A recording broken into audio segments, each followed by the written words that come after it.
Ale teraz poďme majstrovať. Náš strihač Ivor je pripravený so svojím druhým projektom. Ahojte chalupári. Väčšina z vás má na svojich chalupách takéto krásne kaslové okná. Majú svoju historickú hodnotu, ale majú aj svoje nevýhody. Tou nevýhodou je, že v zime netesnia až tak dobre a takisto sa zvyknú aj rosiť. Ja mám pre vás riešenie, ktoré využívam aj ja na svojej chalupe.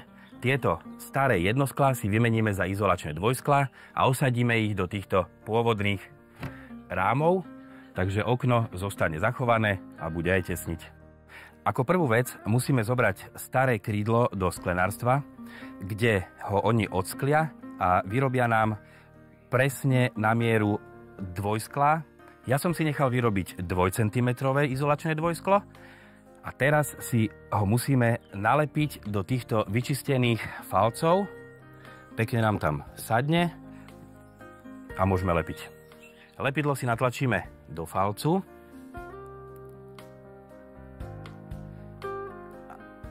Viete, ako to je, ani nie príliš veľa, ani nie príliš málo,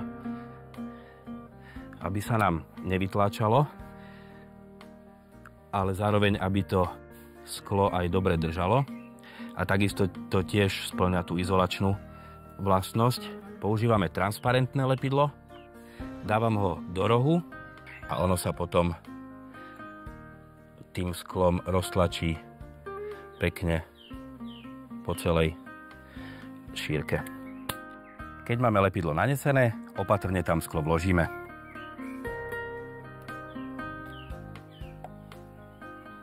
A cítime, ako prilnulo. A takto pokračujeme s ostatnými sklami. Samozrejme, až také jednoduché to nebude.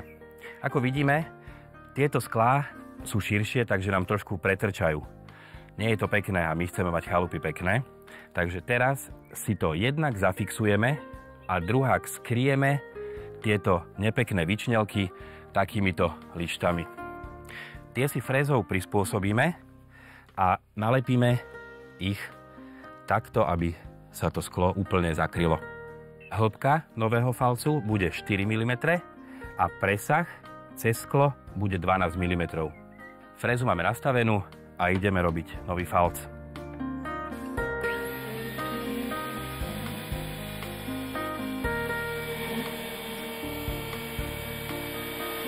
Okrajové lišty máme vyfrezované.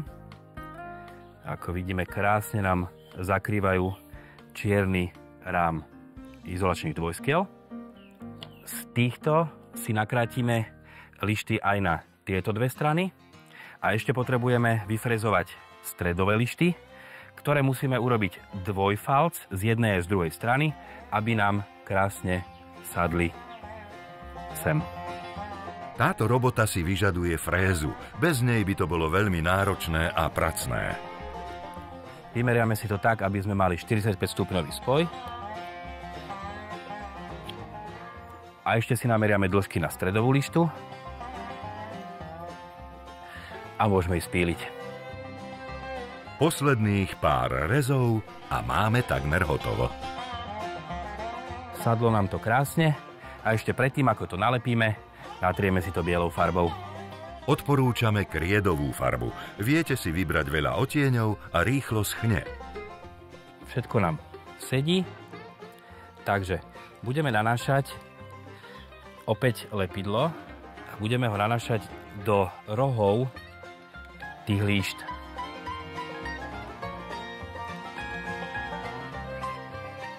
Keď máme lepidlo nanesené vo všetkých hranách líšt, lepidlo natlačíme aj do všetkých dier, ktoré vznikli medzi novým dvojsklom a starým rámom, aby nám to aj dobre izolovalo.